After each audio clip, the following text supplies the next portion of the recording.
Hello everyone, so today I'm here to talk about the Orwell Prize for Fiction and Non-Fiction. So this is a prize I followed last year and I really enjoyed. I read all of the shortlists for the fiction category and some of the ones for non-fiction. And so I thought I would take a look at them and see what I like and what catches my interest. So for the shortlist for non-fiction, the first one is Divided by Annabel Sowemimo, and that is Racism, Medicine and Why We Need to Decolonize Healthcare. So according to the description, this is a book that comes from the wake of the pandemic and the things that we all realize about healthcare during the pandemic, and how racist the healthcare in general tends to be. And I think this is interesting. I'm mildly interested, but also it doesn't say. But normally when it doesn't say, it's often based in the US, and it's not that I don't care about racism in the US, but I have read so much of it that it feels a little bit repetitive. So yeah, this one is maybe. Then the next one is The Fire of the Dragon, China's New Cold War by Ian Williams. And this is about the complicated political relationships between China and Russia and the Western countries. And I'm not really into this. I think that's an important topic, but I don't know, somehow the fact that it's written by a Westerner, it just feels like it's gonna have a certain perspective, and I'm just not in for it because I have heard that perspective before and I'm not interested, I think. The next one is Inside Qatar by John McManus, which is about Qatar. And obviously this is a result of the football World Cup being in Qatar and all of the conversations that it started. And as the previous one, it kind of feels like a little bit a little bit like very well timed to sell a lot of books, and even though it could be interesting, it just that fact that it's for the commercial side of things and the timing and all of that, it puts me off a little bit. So yeah, I don't know about this one either. Another one of those books is Invasion by Luke Harding, Russia's bloody war and Ukraine's fight for survival. Again, a lot of things to be said about the war in Russia and in Ukraine, but it just feels like it's time to sell books, and I don't know how much it's going to actually enrich my knowledge of the region, because I have researched a fair amount, and that does not to say that I know everything that is to know about the region, and I probably can learn things, but it just feels very convenient, right?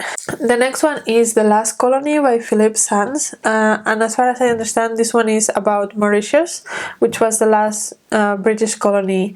So it says a tale of exile, justice and Britain's colonial legacy. And this sounds interesting. I also, again, don't know how I feel about this being written from someone potentially from the UK, but normally with this kind of thing, like, we have enough distance to be able to take a more, I don't know if the word will be neutral, but a little bit more of perspective on these things. So this might be interesting. The next one, however, is one that I 100% want to read, and that's The Patriarchs by Angela Saini. And the reason that I want to read this is because I have read Angela Saini before. I have read Inferior and Superior, and in one of them she talked about the divide between the genders and how science has tricked us into thinking that that's normal, and the other one is the same kind of approach but for racial discrimination, and how senseless that is. And this one is about how we ended up with a patriarchy, basically, as far as I understand. And she's a really good writer. She's a journalist, and she knows how to research her stuff, and she also knows how to tell it in a very compelling way.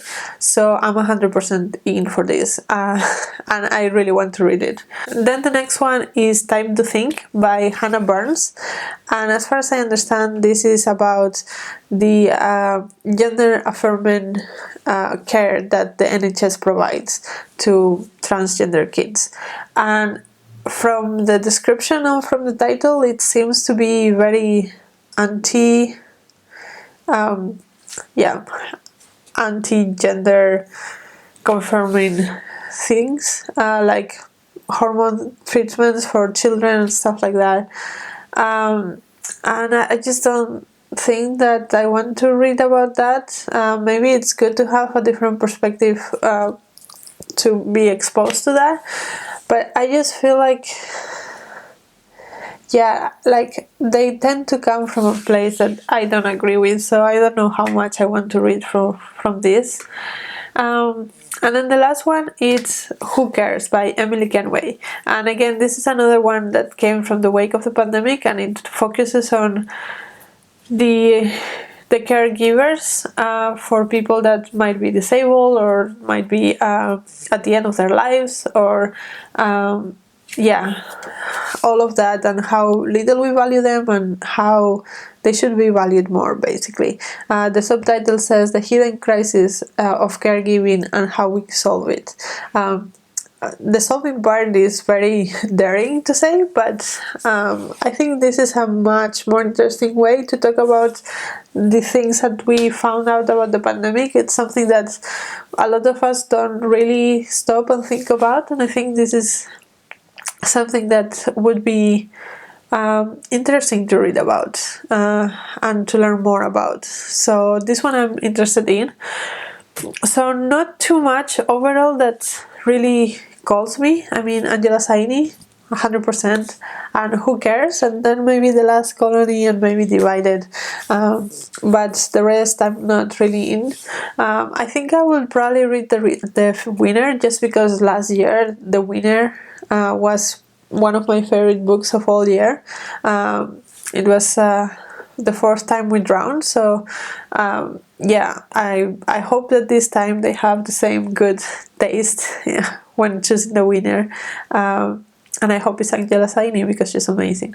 Then if we look at the fiction category, so I have read a couple of books in this list. The first one I've read is After Sappho by Selby Wynne Schwartz, and I have a review of it because it was nominated for the long list of the Booker Prize last year. And it's about kind of imagining the life of several high-profile feminists. And I just found it very academic based, like you had to know a lot about these people to follow the book, and it was written in vignettes that didn't really make a story. Like the whole book is based on the assumption that you know about these women and you're going to get the inside jokes, and I just didn't, so that was not great for me. And then the other one that I have read from this list is Demon Copperhead by Barbara Kingsolver, which has been very raved about lately. And I read it, I listened to it, and I thought it was meh. It's fine, like, it's a good book, it's a good read, but I was doing the audiobook. If I was reading the physical huge copy that book is, I probably would not have finished it, to be honest, because it was just it was a bit too much, and I didn't connect with the characters. The story didn't feel like that new, and I just don't think it's that special, to be honest. Sorry if you loved it. Then there are a few other books from people I've read things from before. So one of them is Small Worlds by Caleb Asuma Nelson, and I have a review of Open Water by him in my channel as well, so I will link that down below as well. I didn't love Open Water. I thought it was a very simple story, and I was hoping for more. Like the way that people talked about it, I was hoping for a lot more than it was, but it wasn't. So I was disappointed. This one is supposed to be a little bit more complex in the story that it's trying to tell, but still I don't know, because I didn't love his other book, so I don't know about that. Then Burnville by Jonathan Coe. I have read Middle England by him, and I really enjoyed that book. I thought it was clever, but I didn't feel the need to read more of his books. So yeah, I don't know about this one either. I might read it because I actually like his stuff. But yeah, it's one of those things that I read that book and I thought, this is funny and this is interesting, but if he writes another book, it's probably going to be the same jokes and the same perspective. So do I want to read this again? Not really. So maybe I'm wrong. I have heard good things about it, but yeah, I don't know. We'll see. And then Eleanor Catton Birman Wood, which I am interested in. She wrote The Luminaries, which I really liked. I devoured that huge book in like a week. And this one is supposed to be about environmental disaster and climate change, I think, if I'm not mistaken. So that sounds interesting to me. I somehow not drawn to it. I don't know if it's the cover or what, but yeah, from the list is one of the ones that I'm the most interested in. Then there is The New Life by Tom Crowe, which I have heard is very good, and I think it has already won some other prize, and it's about coming to terms with the fact of being gay in a time when it was not very acceptable. I think it's set around the time when Oscar Wilde was being judged. And I would like to know more about Oscar Wilde, because it's one of my favorite classic authors. But yeah, I don't know. I'm ambivalent about this one as well. There is A House for Alice by Diana Evans. It's supposed to be, as I heard, like a sequel kind of Ordinary People. And I mean, I had zero interest in Ordinary People, so I'm not sure how much I want to read about this one. It's kind of about family dynamics and stuff like that. And yeah, and about London. And I don't know if I'm super interested in that. And then the last one in this list is The Story of the Forest by Linda Grant, which is a story about a woman that moves from Riga in Latvia to Liverpool in the UK in the early 20th century.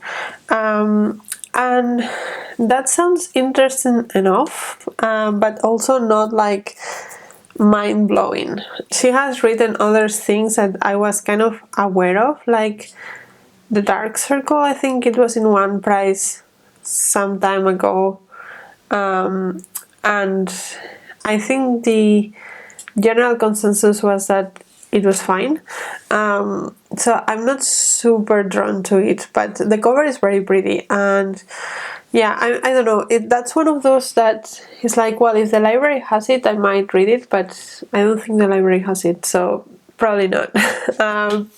So yeah, not as excited about this list as I was last year, but I'm definitely going to look into the Patriarchs by Angela Saini, and probably will read Birlinn Wood by Eleanor Catton, and that's probably it. And maybe the winners. We'll see how this happens, what happens, and if I read the winners as well. And the winner is announced on the 22nd of June, so it's not so far away. So yeah, maybe I'll just read the winners and the Angela Saini, because I need to read that one. But yeah, those are my opinions on the Orwell Prize this year.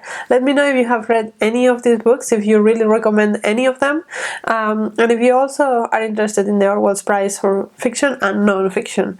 And until next video, bye!